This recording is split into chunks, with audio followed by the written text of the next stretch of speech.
Hi,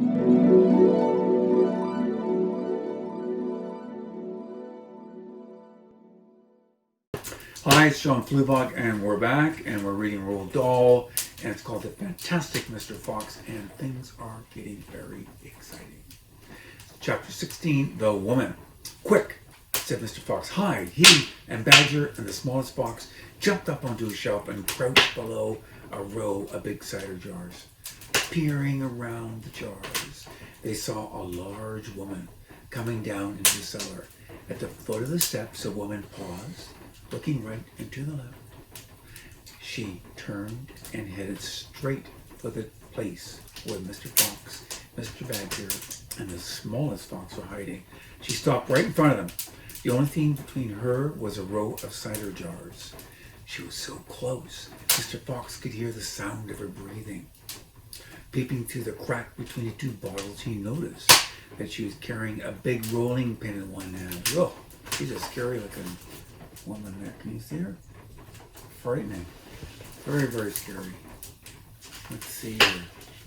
Well, how many will we want this time, Mrs. Bean? Said the woman, shouting. And from the top of the steps, the other voice called back, bring up 2 or 3 jars. He drank 4 yesterday, Mrs. Bean.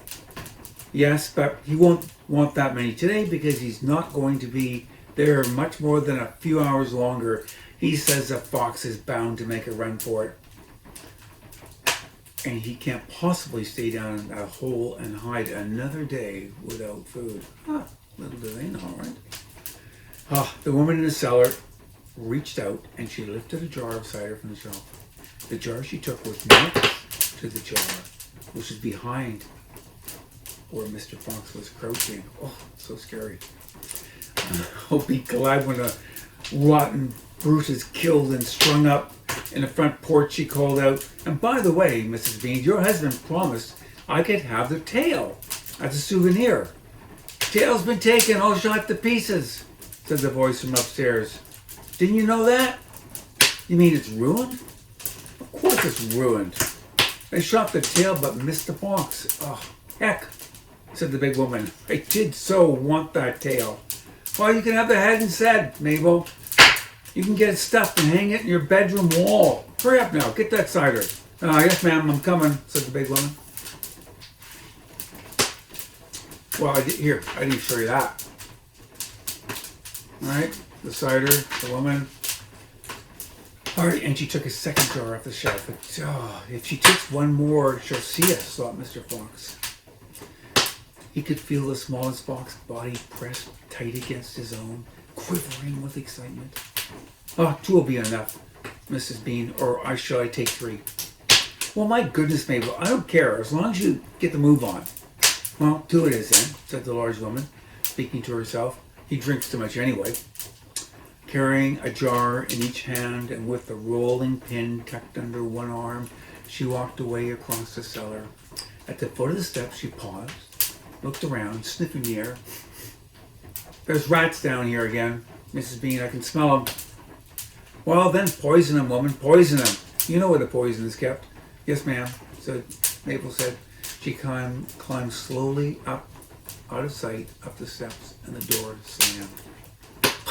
Quick, said Mr. Fox. Grab a jar each and run for it. The rat stood high on a shelf and shrieked. What did I tell you? You nearly got us nabbed, didn't you? You nearly gave the game away. You should have kept out of here from now on. I don't want you around. This is my place. You, said Mr. Fox. You're going to be poisoned. Poppycock, said the rat. I sit up here and watch her putting the stuff down. She'll never catch me. Well, Mr. Fox and Badger and the smallest fox ran around the cellar, clutching a gallon jar each. Goodbye, Mr. Rat, they called out as they disappeared through the hole in the wall. Thanks for the lovely cider. Thieves! Shrieked the rat. Robbers! Bandits! That's him up there hollering away. Can you see him? He didn't want to share that guy. Well, that's it, actually. We're at the end. So, next one's chapter 17. Thanks for being with me. It is still a cliffhanger. See ya.